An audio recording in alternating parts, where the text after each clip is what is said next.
Бројки со Наташа Мерсовска на Радио Слободна Македонија. Каква е во моментов состојбата? Дали инвеститорите ги стопираат инвестициите, фирмите чекаат брзо разрешница на кризата, не вложуваат, не вработуваат нови кадри? Па тоа е очигледно, знаете, не само странските инвеститори кои доаѓаат овде и гледаат состојбата во Македонија, покрај другите податоци, бизнес климата, ги гледаат, да речеме, и политичката сигурност, но и домашните инвеститори исто така многу потешко се одлучуваат за ширење на капацитетите, за преземање на ризици за нови производи, пласма на нови пазари и така натаму и така натаму. Дури на крајот би кажал дека општо земено сите се воздржуваат од потрошувачка, чак и граѓаните. И граѓаните во ваква политичка нестабилност на еден начин потешко се одлучуваат да земат кредит за автомобил или за стан. Викаат ајде да видиме што ќе се случи понатаму, ајде малку да се смириме, да почекаме, што влие на потрошувачката и автоматски и на растот на економијата. Значи GDP во секоја држава дел од растот на GDP од потрошувачката на граѓаните. Негативните ефекти од политичката криза веќе се чувствуваат. Почетокот на годината индустријското производство падна за 2,6%. Еве завршува првиот квартал од годината. Што може да се очекува? Па јас не верувам дека вакви негативни стапки ќе се и понатаму ќе продолжат во оваа година, без разлика на политичката криза.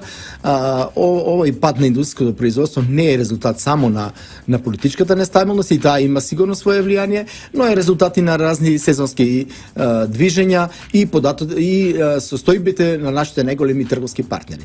Значи, наш најголем трговски партнер е Германија. И се разбира другите земји од Европската унија, но на прво место Германија. Значи, како таму се одвива економијата, растот таму веднаш предизвикува раст и кај нас. Се разбира, не со исти стапки, но многу е значаен за растот на нашата економија. Така да, тоа е резултат на повеќе фактори, а сигурно дека и политичката нестабилност има свое влијание. Очекувате растот оваа година 2017 да биде над 3%? Јас секогаш кога зборуваме за раст со ваши колеги кажувам дека Македонија не треба да се задоволува со стапки од раст 2, 3, 4%. Затоа што ние имаме многу ниска основица. Значи друго е да имаме ние 15-16 илјади долари по жител GDP, па да зборуваме за 1-2%. Но ако имаме 4,5-5-6 илјади долари, значи ни треба многу години повисок раст од развиените економии за да ги стигнеме. Значи, пак ќе го спомнам бројките, како што во вашата емисија. Ако направите интерполација, да речеме, на една држава која има 4,5 долари GDP по жител и некоја што има 16,000 долари. Вие треба да растете 2 пати побрзо од другата економија и ви треба 80 години да ја постигнете. Значи, треба многу период да ги стигнеме. Македонија и треба стапки на раст 6, 7, 8%. И се остварливи.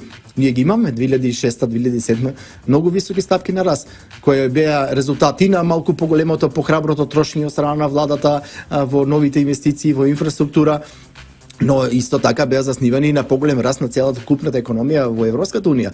Значи ние можеме да постигнеме повисоки стапки од 6-7%, но најпрво треба да ја стабилизираме политичката состојба и да помагаме на бизнисите колку што можеме. Очекувате брза разрешница на кризата? Па знаете, јас се надевам дека ќе се реши тој статус кво, бидејќи, како што спомнав, тоа е на штета на сите, на целата наша држава, особено поради она што го објасни дека ние немаме професионална и стручна администрација која може сама да си ја тера работа. Кај нас ако немаме министер, заменик министер, реално тешко идат работите.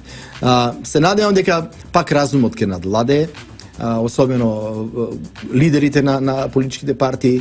Ние за жал во Македонија учеството на политички партии е огромно во општествениот живот на државата, така и системот би требало во иднина да работиме на тоа да влијанието на политичките партии да се намали, да се зголеми влијанието на граѓаните, на граѓанскиот сектор, на бизнисот, така да затоа што во Македонија ова може, знаете, да трае и 20-30 години. Ако имаме често пати такви резултати на изборите каде никој нема превласт, не може повеќе да формира, а во ваква состојба оваа агонија може да трае многу долго. Затоа мора да нешто да преземе. Бројки со Наташа Мерсовска на Радио Слободна Македонија.